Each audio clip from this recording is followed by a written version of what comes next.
નમસ્કાર. દિવસભરના તાજા સમાચારોમાં તમારું સ્વાગત છે. તમારી સાથે હું છું પિનલગીરી ગોસ્વામી. સમાચારો વિસ્તારથી જાણીએ એ પહેલા મહત્વના સમાચારો ઉપર એક નજર. નમસ્કાર મિત્રો સ્વાગત છે તમારું અમારી યુટ્યુબ ચેનલમાં. આપની સાથે હું છું પિનલગીરી ગોસ્વામી. સૌથી મોટા સમાચારની વાત કરીશું. મતદારોને ભેટમાં એક છોડ અપાયો છે. વિસાવદર વિધાનસભા પેટા ચૂંટણીને લઈને મતદારોમાં ભારે ઉત્સાહ જોવા મળ્યો. અત્યાર સુધીમાં 28%થી વધુ મતદાન સવારની વેળામાં જ થઈ ગયું હતું. તેવામાં મતદારોનો ઉત્સાહમાં વધારો કરવા મતદાન કરનાર મતદાતાને એક છોડ આપવામાં આવ્યો હતો. પર્યાવરણના જતન માટે આ એક અનોખી પહેલ કરવામાં આવી હતી. જૂનાગઢ જિલ્લા વિકાસ અધિકારીએ વિસાવદર વિધાનસભા પેટા ચૂંટણીના બૂથ ઉપર વૃક્ષનું વાવેતર પણ કર્યું હતું. મિત્રો, અન્ય મહત્વના સમાચારની વાત કરીએ તો હાલ સાપુતારા જાઓ છો તો કાળજી જરૂરથી લેજો. હાલ વરસાદમાં ઘણા પ્રવાસીઓ સાપુતારા પહોંચી રહ્યા છે, ત્યારે સાપુતારા જતા લોકો વઘઈ ખાતે આવેલા ગીર ધોધ અચૂક જોવા જાય છે. જો કે હાલ આ ગીરા ધોધ જોવા જાઓ તો ધ્યાન રાખજો. ડાંગ જિલ્લામાં ઘણો વરસાદ પડી રહ્યો છે, તેથી ગીરા ધોધમાં પાણીની આવક સતત વધી રહી છે. અંબિકા નદી પર ગીરા ધોધ આવેલ છે, જેનું રૌદ્ર સ્વરૂપ સામે આવ્યું છે. આને લઈને પ્રવાસીઓને ગીરા ધોધ નજીક ન જવા માટે પણ સૂચના અપાઈ છે. મિત્રો, અન્ય મહત્વના સમાચારની વાત કરીએ તો 6 કલાકમાં 160 તાલુકામાં વરસાદ પડ્યો. છેલ્લા 6 કલાકમાં 160થી વધુ તાલુકામાં વરસાદ પડ્યો. આ દરમિયાન વાપીમાં 4.72 ઇંચ, ધરમપુરમાં 3.94, પારડીમાં 3.82, હાંસોટમાં 3.58, ખેરગામમાં 3.54, ઓલપાડમાં 3.5, કપરાડામાં 3.46, વઘઈમાં 3.39, વાલિયામાં 2.99, ઉમરપાડામાં 2.83 અને માગરોળમાં 2.48 ઇંચ વરસાદ નોંધાયો છે. બીજી તરફ છેલ્લા 24 કલાકમાં ડાંગ અને આહવા તાલુકામાં અને વલસાડના કપરાડામાં 9.5 ઇંચથી વધુ વરસાદ ખાબકી ગયો છે. મિત્રો, અન્ય મહત્વના સમાચારની વાત કરીએ તો 24 જૂનથી મોટી આગાહી. અંબાલાલ પટેલે કરી છે આગાહી. હવામાન નિષ્ણાત અંબાલાલ પટેલે ગુજરાતમાં આવનારા દિવસોમાં પણ મેઘરાજા સારી બેટિંગ કરી શકે છે તેવી આગાહી કરી છે. 24 જૂનથી વરસાદનો જોર વધી શકે છે.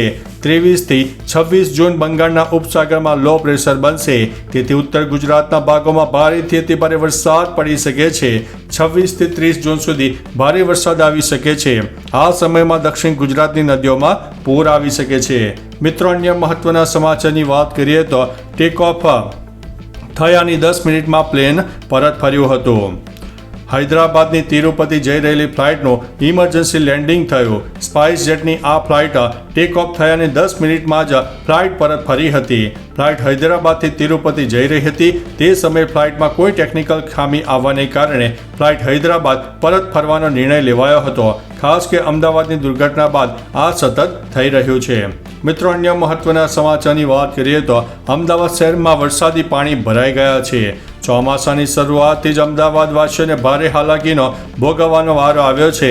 શહેરના અનેક સ્થળોએ પાણી ભરાયા હોવાથી નોકરીએ જતા લોકોને ભારે હાલાકીનો સામનો કરવો પડ્યો છે. જેમાં શહેરના રસ્તાઓ પાણીમાં ગરકાવ થતાં ટ્રાફિકની સમસ્યા ઊભી થઈ હતી. જેમાં ખાસ કરીને બોપલ, નારોલ, એસજી હાઈવે, મકરવા, ઓઢવ વિસ્તારમાં પાણી ભરાયા હતા. અમદાવાદમાં 2.5 ઇંચ કરતાં વધુ વરસાદ ખાબકી ગયો. તંત્રની કામગીરી સામે સવાલો પણ ઊભા થઈ રહ્યા છે. મિત્રો, અન્ય મહત્વના સમાચારની વાત કરીએ તો તાપીમાં કોતરો અને નદી નાળામાં પાણીની આવક થઈ છે.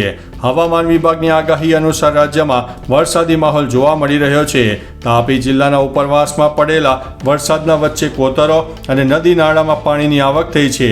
વ્યારા તાલુકાના લખાતીથી ચીબબરડી રાણી આંબા ગામને જોડતા લો લેવલ પર પાણી ફરી વળ્યા હતા. આમ થવાથી લો લેવલ પુલ પાણીમાં ગરકાવ થતાં વાહન વ્યવહાર બંધ થઈ ગયો હતો. મિત્રો, અન્ય મહત્વના સમાચારની વાત કરીએ તો નવસારી જિલ્લામાં એસડીઆરએફની ટીમ તૈનાત કરવામાં આવી છે. દક્ષિણ ગુજરાતમાં ચોમાસાની જેમ આ વખતે પણ ચોમાસું ભારે જોવા મળ્યું છે. નવસારી જિલ્લાની હાલત કફોડી થઈ ગઈ છે. ભારે વરસાદ હોવાને કારણે નવસારી જિલ્લામાં એસડીઆરએફની ટીમ પણ તૈનાત કરવામાં આવી છે.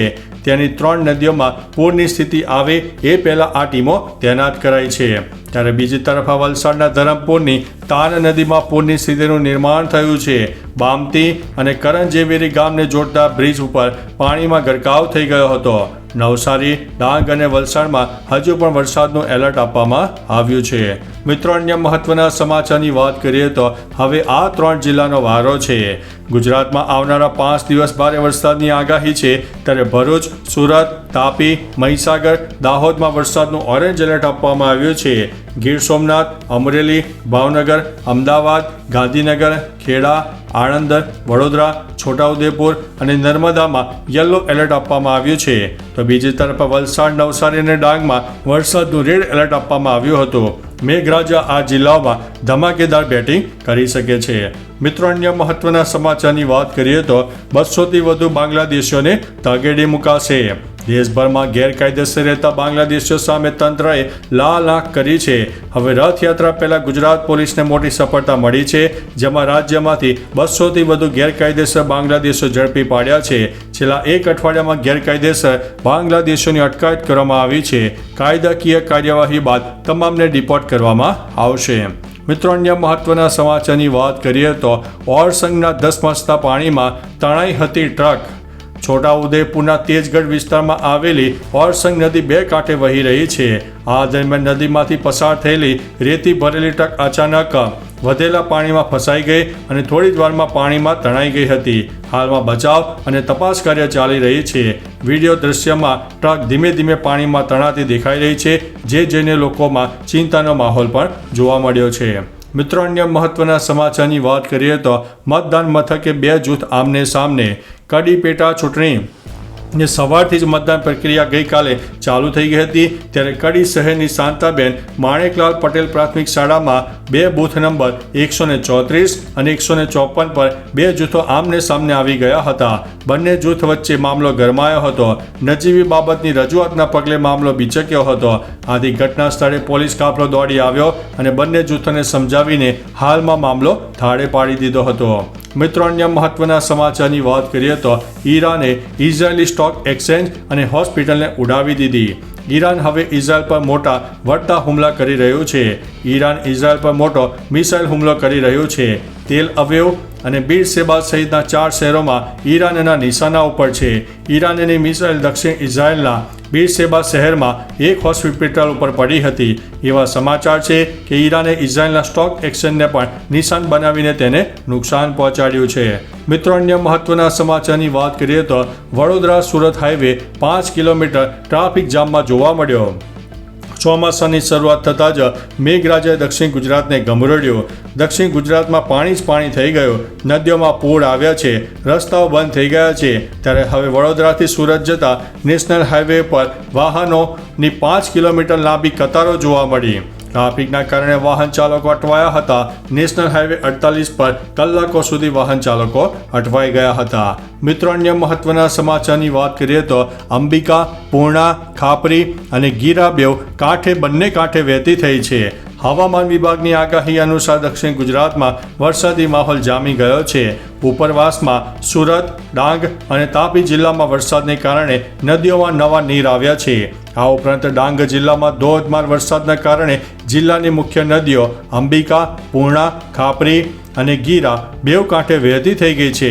પૂર્ણા નદીમાં પાણીની આવક વધતા સુપા અને કુરેલને જોડતો લો લેવલ બ્રિજ પર પાણીમાં ગરકાવ થઈ ગયો છે. મિત્રો, અન્ય મહત્વના સમાચારની વાત કરીએ તો પેટા ચૂંટણીમાં વરરાજાએ લગ્ન પહેલા વોટ આપ્યો. કડીમાં સાંજ સુધીમાં વિધાનસભા બેઠક માટે પેટા ચૂંટણીનું મતદાન ગઈકાલે ચાલ્યું, ત્યારે ઘણા ઉત્સાહી મતદાતાઓએ પોતાનો વોટ આપ્યો. દરમિયાન કડીના કુંડાળ ગામે વરરાજાએ લગ્ન પહેલા વોટ આપ્યો હતો અને રાજ્ય પ્રત્યે પોતાની ફરજ નિભાવી હતી. વરરાજાનું ઋત્વિક નામ પરમાર છે. જ્યાં જાય તે પહેલા ઋત્વિક વોટિંગ બૂથ ઉપર પહોંચ્યા હતા. તેને દુલ્હનના કપડામાં જ પોતાનો મત આપ્યો હતો. મિત્રો, અન્ય મહત્વના સમાચારની વાત કરીએ તો મેઘરાજાએ વલસાડને ગમરોડ્યો. વલસાડ જિલ્લામાં ઘણા સ્થળે વરસાદી પાણી ભરાયા. ત્યાંથી સમાચાર છે કે પારડીના ઉદવાડા અને બગવાડાનો રસ્તો પાણીમાં ગરકાવ થઈ ગયો છે. આ જિલ્લામાં ઉપરવાસમાં ધોધમાર વરસાદ પડ્યો છે. તેથી વલસાડની ઔરંગા નદી તેની ભયજનક સપાટી 4.49 મીટર નજીક પહોંચી છે. તંત્રએ નદીના નીચાણવાળા વિસ્તારોને એલર્ટ રહેવા સૂચના આપી છે. બીજી તરફ ગુંદલાવ નજીક પાર્ક કરેલ 8 થી 10 કાર વૃક્ષ નીચે દટાઈ ગઈ હતી. તો ચાલો મિત્રો, ફરીથી દેશ અને દુનિયાના સુપરફાસ્ટ સમાચાર લઈને મળતા રહીશું. ત્યાં સુધી અમને રજા આપશો. નમસ્તે.